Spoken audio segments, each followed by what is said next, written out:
Merhaba, bugün sizlere yarım parmak file eldiven yapımını anlatacağım. Eldiven için yarım kalmış, numarası belli olmayan dantel ipi kullandım. Tığ olarak da elimde bulunan en ince dantel tığını kullandım. Tığ numarası kullandığım ipin inceliğine göre biraz kalın geldi diyebilirim. Eldiven yapımına geçmeden önce yarım parmak fili eldivenimi beğendiyseniz bir kalp bırakmayı unutmayın. Kolay gelsin. Eldivene başlamak için önce bileğimizin tam ölçüsünü alıyoruz. Bilek ölçüm 15,5 santim olduğu için 15,5 santim uzunluğunda zincir çekeceğim. Bileğimizin ölçüsüne göre zincir çekerken dikkat etmemiz gereken bir husus, zincir çektikten sonraki sıramızın 3 sık iğne ile başlayıp 3 sık iğne ile bitiyor olması. Aralarda da zincir çekerek 4. zincire trabzan yapacağız. Zincir sayımızı buna göre ayarlamamız gerekiyor. Denk düşmeyip 1-2 zincir fazla kalıyorsa 1 veya 2 kez 4. zincir yerine 5. zincire batabilirsiniz. Bileğimizin ölçüsünü aldıktan sonra eldiven yapımına başlıyoruz. 15,5 santim uzunluğunda zincir çekiyorum.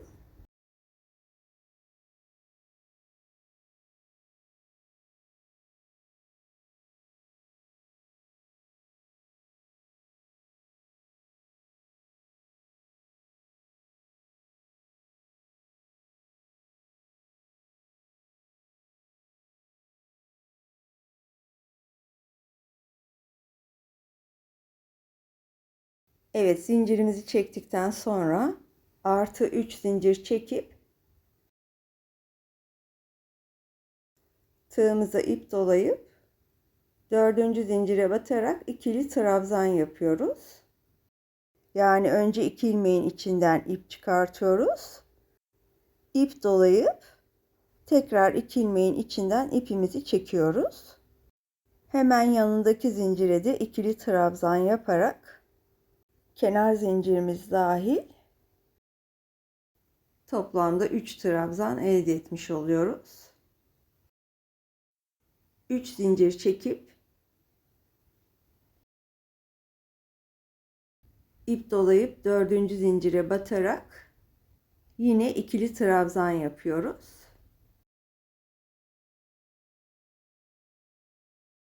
Yani ipimizi 2 kere de çekiyoruz. Tekrar 3 zincir çekip tığımıza ip dolayarak 4. zincire batıp yine ikili trabzan yapıyoruz. Zincire başlarken ilk çektiğimiz zincir hariç son 3 zincir kalana kadar 3 zincir çekip tığımıza ip doluyoruz ve 4. zincire batarak ikili trabzan yapıyoruz. Videonun başlangıcında belirttiğim gibi eğer 1-2 zincir fazlanız varsa bu sırada 1 veya 2 kez 4. zincir yerine 5. zincire batabilirsiniz. Sıramızın sonundayız. Yine 3 zincir çekiyoruz. Tığımıza ip dolayıp 4. zincire ikili trabzan yapıyoruz. Hemen yanındaki 2 zincire de ayrı ayrı ikili trabzan yaparak sıramızı tamamlıyoruz.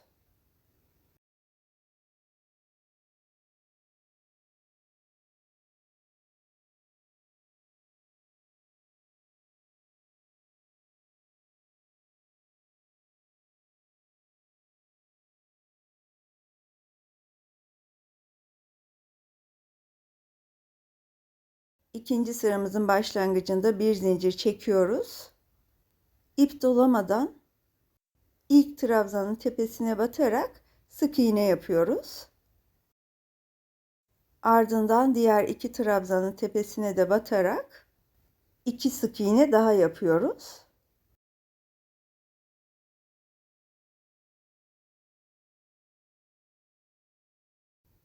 Dört zincir çekiyoruz. İlk trabzanın tepesine batarak sık iğne yapıyoruz.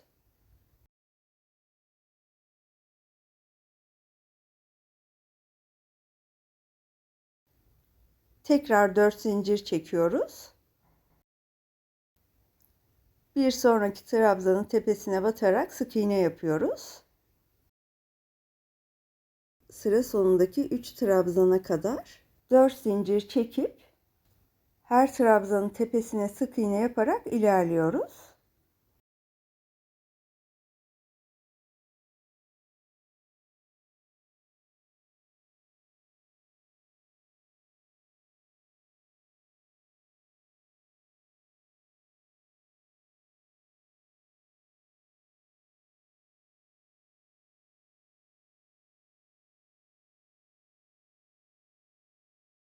Sıramızın sonunda da yine 4 zincir çekip trabzanın tepesine sık iğne yapıyoruz.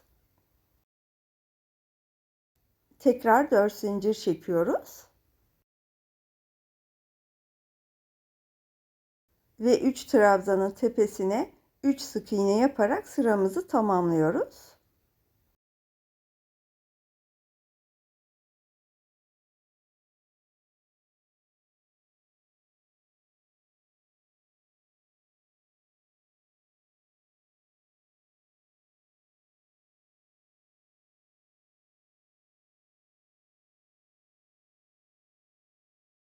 Üçüncü sıramızın başlangıcında da bir zincir çekiyoruz.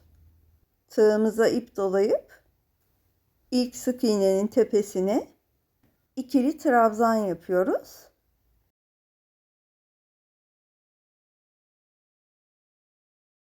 Hemen yanındaki iki sık iğnenin tepesine de yine birer kez ikili trabzan yapıyoruz.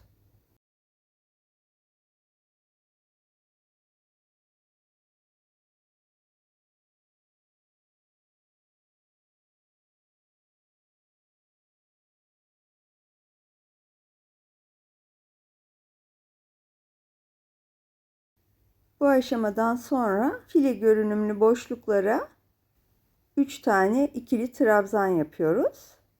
Ve sık iğnenin olduğu yere de bir kez ikili trabzan yapıyoruz. Evet, ilk boşluğa 3 kez ikili trabzan yapıyoruz.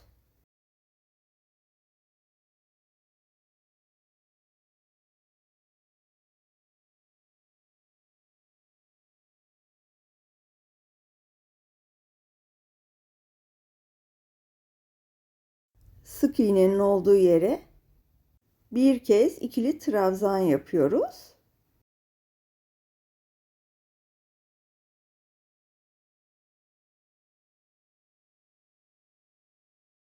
Yine aradaki boşluğa 3 kez ikili trabzan yapıyoruz.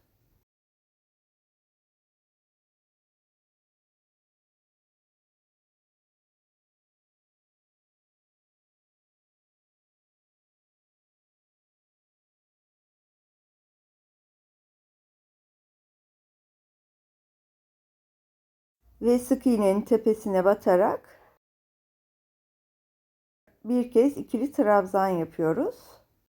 Sıra sonundaki 3 sık iğneye kadar boşluklara 3 kez ikili trabzan yaparak ve aradaki sık iğneye bir kez ikili trabzan yaparak ilerliyoruz.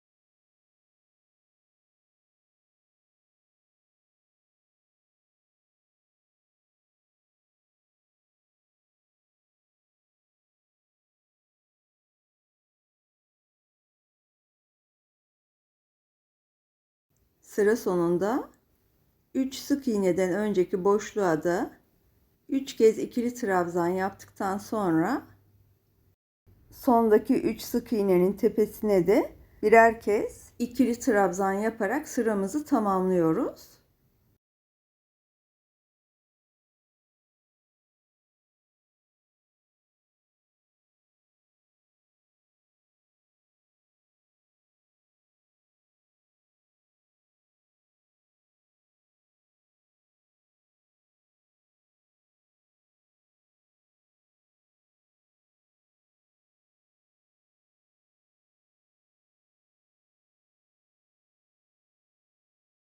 Örgümüzü çevirdikten sonra bir zincir çekiyoruz ve ilk trabzanın tepesine sık iğne yapıyoruz. Hemen yanındaki trabzanın tepesine bir sık iğne daha yapıyoruz. Ve üçüncü trabzanın tepesine de bir sık iğne yapıyoruz.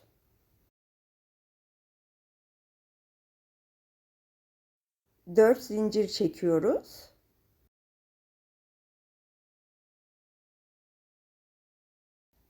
Üçüncü trabzanın tepesine sık iğne yapıyoruz. Tekrar 4 zincir çekiyoruz. Ve yine üçüncü trabzanın tepesine sık iğne yapıyoruz. Tekrar 4 zincir çekip üçüncü trabzanın tepesine sık iğne yapıyoruz. Sıra sonundaki 3 trabzana kadar 4 zincir çekip üçüncü trabzanın tepesine batarak sık iğne yapıyoruz.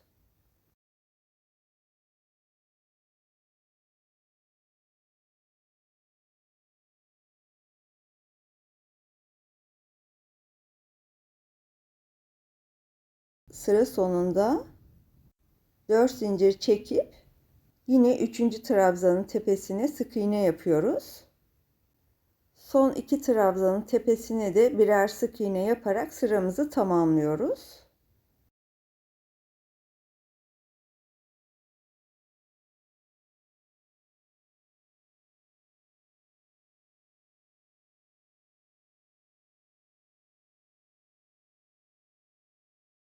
Örgümüzü çevirip bir zincir çekiyoruz. 3 sık iğnenin tepesine batarak birer kez sık iğne yapıyoruz.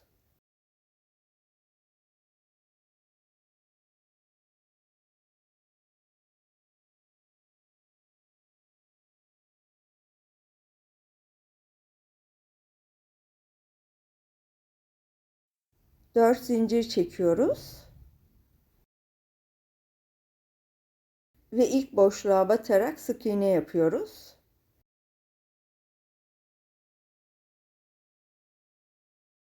Tekrar 4 zincir çekiyoruz. Hemen yanındaki boşluğa batarak sık iğne yapıyoruz. 4 zincir çekiyoruz. Ve ilk boşluğa batarak sık iğne yapıyoruz. Bu şekilde 4 zincir çekip her boşluğa sık iğne yaparak ilerliyoruz.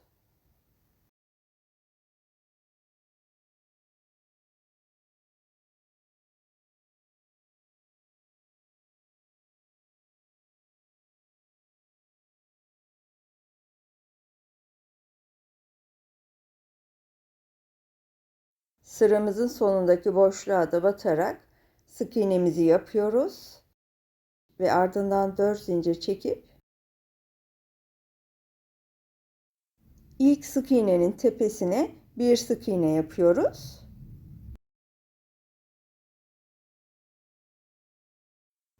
Ve yanındaki iki sık iğnenin tepesine de birer sık iğne yaparak sıramızı tamamlıyoruz.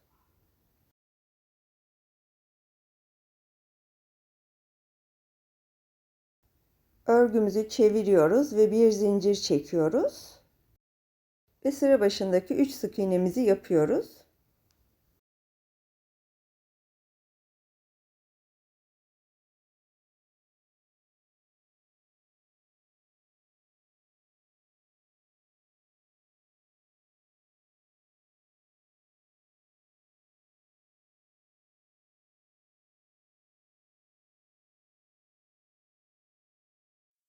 3 sık iğnemizi yaptıktan sonra 4 zincir çekiyoruz. Bir önceki sırada olduğu gibi ilk boşluğa batarak sık iğne yapıyoruz. Yine bir önceki sırada olduğu gibi 4 zincir çekip her boşluğa batarak ilerliyoruz.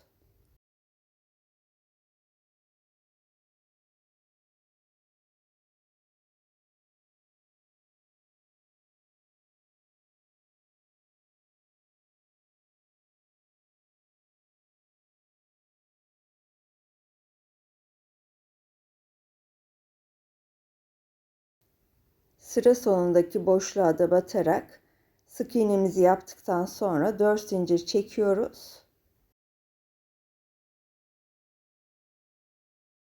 İlk sık iğnemizin tepesine batıp bir sık iğne yapıyoruz.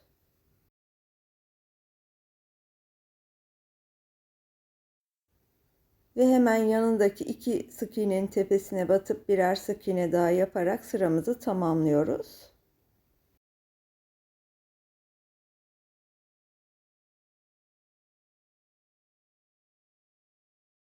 Toplamda 3 file elde etmiş olduk. Ve şimdi iki ucu birleştirerek bileğimizi ayıracağız. Örgümüzü çevirip 4 zincir çekiyoruz. Şimdi örgümüzün iki ucunu birleştireceğiz. Örgümüzün diğer ucundaki ilk sık iğneye batıp sık iğne yaparak iki ucu birleştiriyoruz.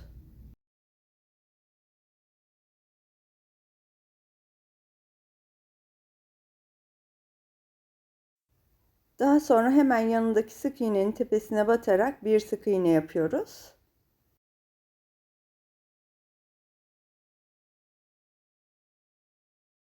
Üçüncü sık iğnemizin tepesine batıp bir sık iğne daha yapıyoruz.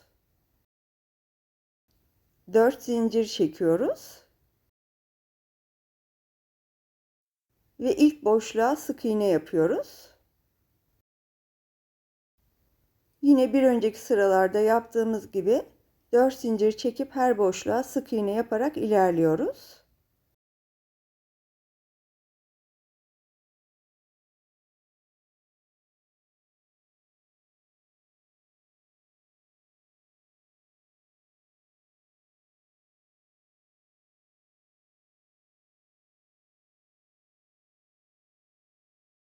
Dört zincir çekip son boşluğa da sık iğne yapıyoruz. Ve yine 4 zincir çekip ilk sık iğnemizin tepesine bir sık iğne yapıyoruz. Ve yanındaki sık iğnelerin tepesine de birer sık iğne yapıyoruz.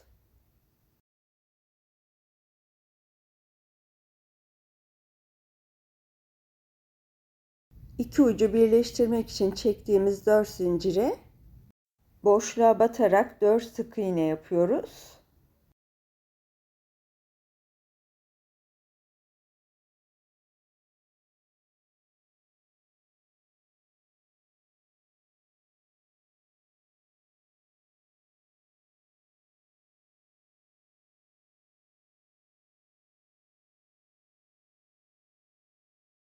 Üç sık iğnemizin olduğu yere 3 sık iğne yapıyoruz.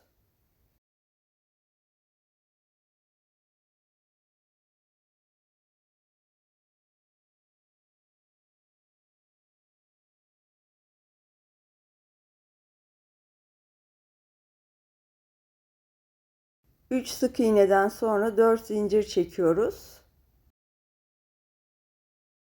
Ve ilk boşluğa sık iğne yapıyoruz. Ve yine 4 zincir çekip her boşluğa bir sık iğne yaparak ilerliyoruz.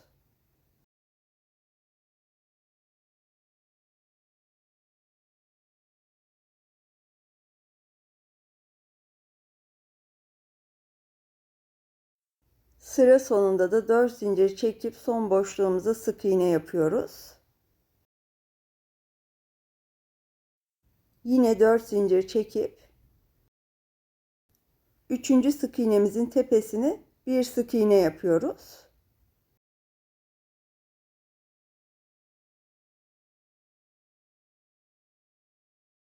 4 zincir çekiyoruz. Yine 3. sık iğnemizin tepesine bir sık iğne yapıyoruz.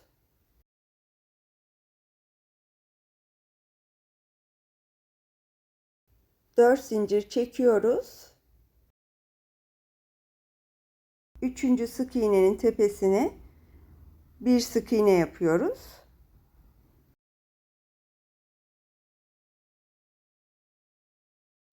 Dört zincir çekip her boşluğa bir sık iğne yaparak ilerliyoruz.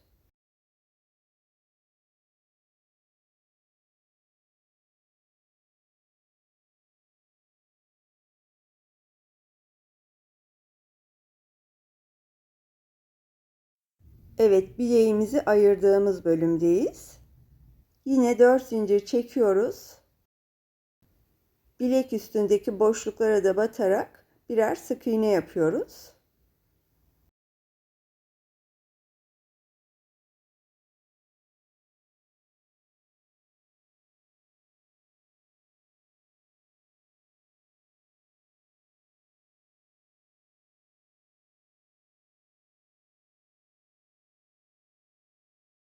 Birkaç sık iğne daha yaptıktan sonra arttırmalara başlayacağız.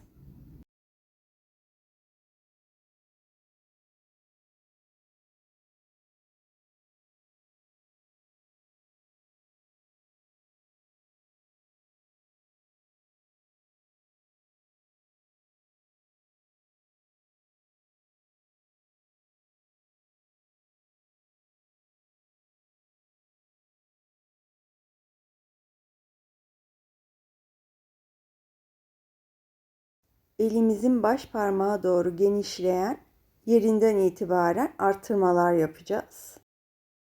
Baş parmak kemiğini artırma yeri olarak belirleyip ayracımı takıyorum.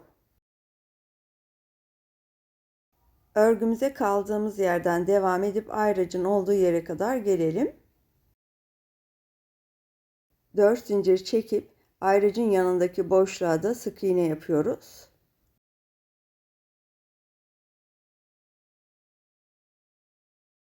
Tekrar 4 zincir çekiyoruz. Ayracın olduğu boşluğa bir sık iğne yapıyoruz. Tekrar 4 zincir çekiyoruz ve aynı boşluğa tekrar bir sık iğne daha yapıyoruz. 4'er zincir çekip aynı boşluğa 2 kez sık iğne yaparak ilk artırmamızı yapmış olduk. Artırmadan hemen sonra 4 zincir çekiyoruz. İlk boşluğa sık iğne yapıyoruz.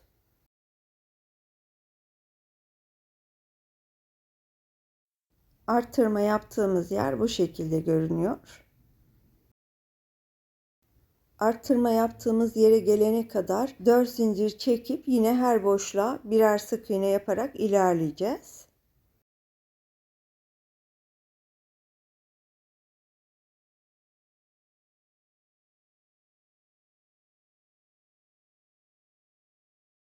Evet, ilk artırma yaptığımız yerdeyiz.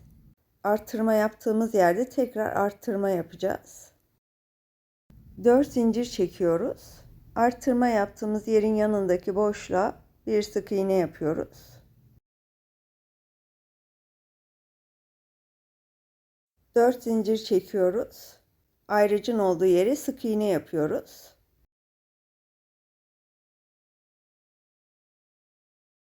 4 zincir çekiyoruz. Aynı yere, yani ayracın olduğu yere tekrar bir sık iğne daha yapıyoruz. Böylece ikinci artırmayı yapmış olduk.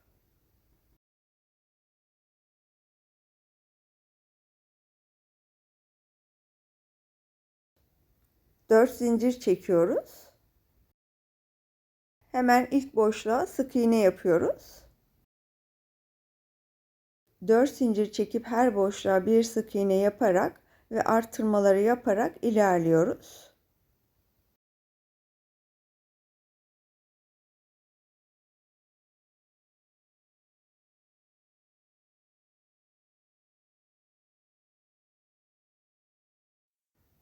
Evet, baş parmağımın ilk eklem yerine gelene kadar toplamda 13 artırma yaptım.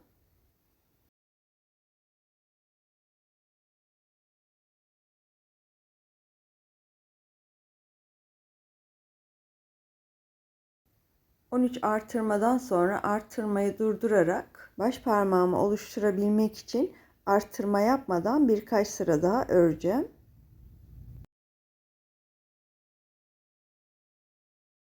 4 zincir çekip boşluklara batarak artırma yaptığımız yere kadar geliyoruz.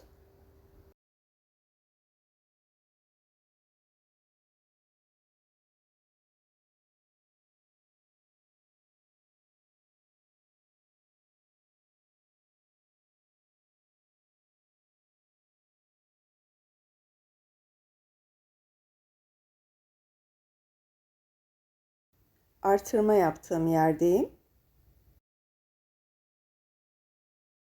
4 zincir çekiyorum ve bu kez artırma yaptığım yere bir kez batıp sık iğne yapıyorum.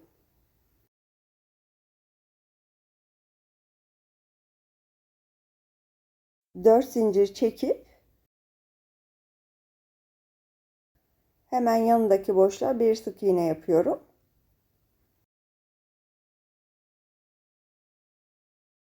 İki kez batarak yaptığımız artırmaya bir kez batarak artırmayı durdurmuş olduk. 4 zincir çekip her boşluğa bir sık iğne yaparak ilerliyoruz.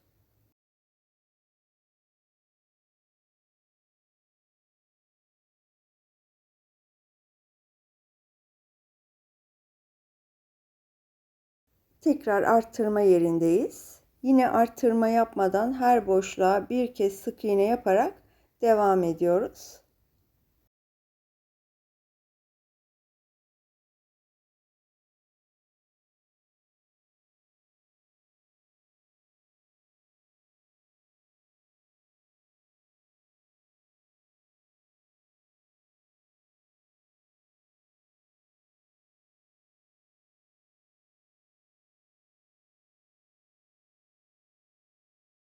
Bir sıra daha ördükten sonra baş parmağımı oluşturacağım.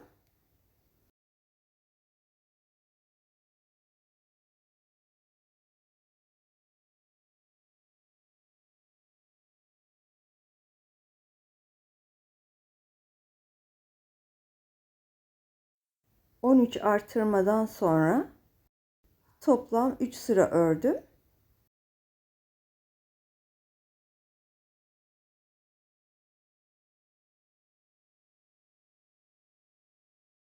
Ve ilmeğimi parmağımın ortasında bıraktım. Ve parmağımı çok sıkmayacak şekilde denk gelen iki ucu ayraçla birleştirdim.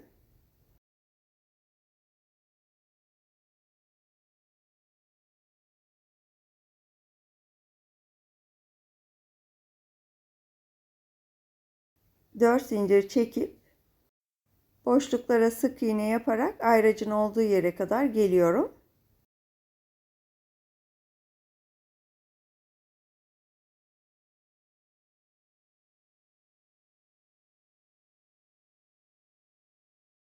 Baş parmağı oluşturmak için ayracın olduğu yerdeyim. 4 zincir çekip ayracın olduğu yere sık iğne yapıyorum.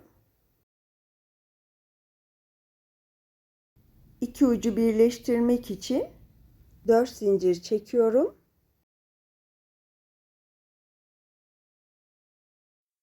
Ve ayraçtaki diğer uca sık iğne yapıyorum.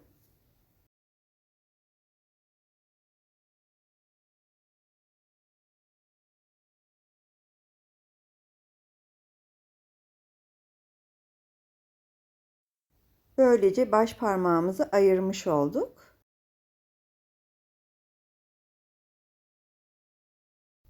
Dört zincir çekip her boşluğa sık iğne yaparak baş parmağı ayırdığımız yere kadar gelelim.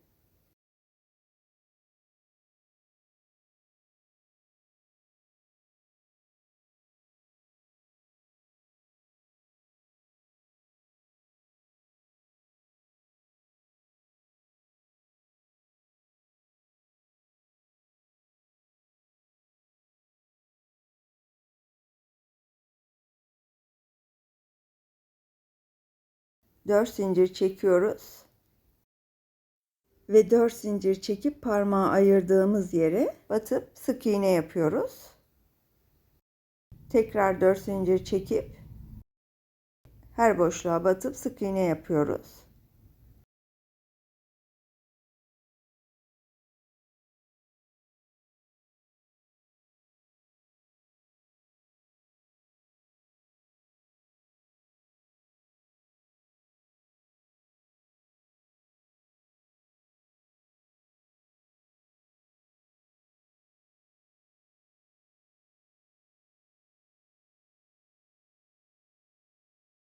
Parmağı birleştirdiğim yerdeyim.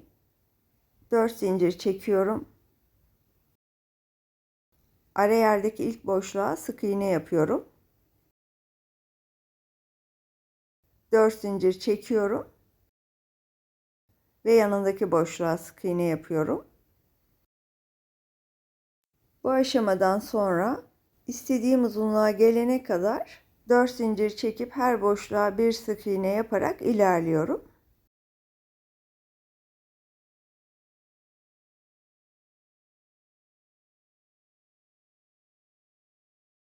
İstediğim uzunluğa geldikten sonra son sırayı sık iğne yaparak baş parmağı bitiriyorum. Parmağımı istediğim uzunluğa kadar ördüm.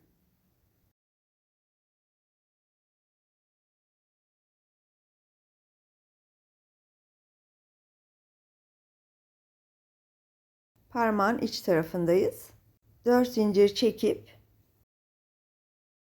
son boşluğa da sık iğneyi yaptıktan sonra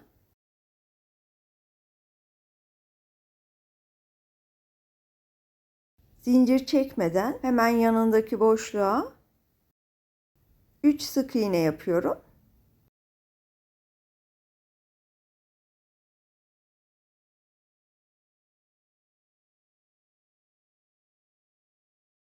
Yine zincir çekmeden yanındaki boşluğa 3 sık iğne yapıyorum.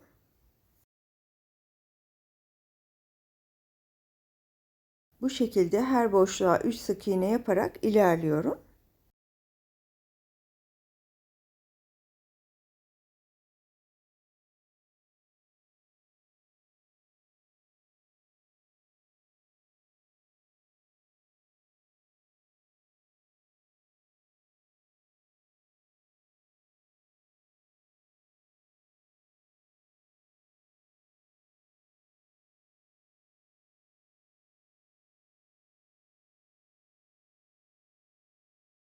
Sıra sonunda ilk sık iğnenin tepesine batarak bir sık iğne yapıyorum. Ve bir zincir çekerek baş parmağı bitiriyorum. Kestiğimiz ipi nasıl saklayacağımızı da göstereyim size. Önce önden sonra arkadan 2 sık iğneye batarak ipimizi çekiyoruz.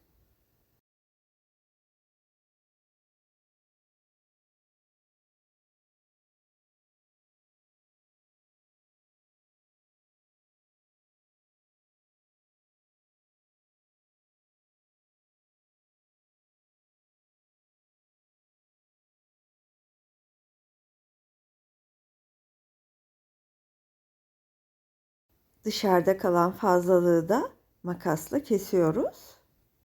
Eldiven yapımının ikinci bölümünde görüşmek dileğiyle. Sağlıcakla kalın, hoşça kalın.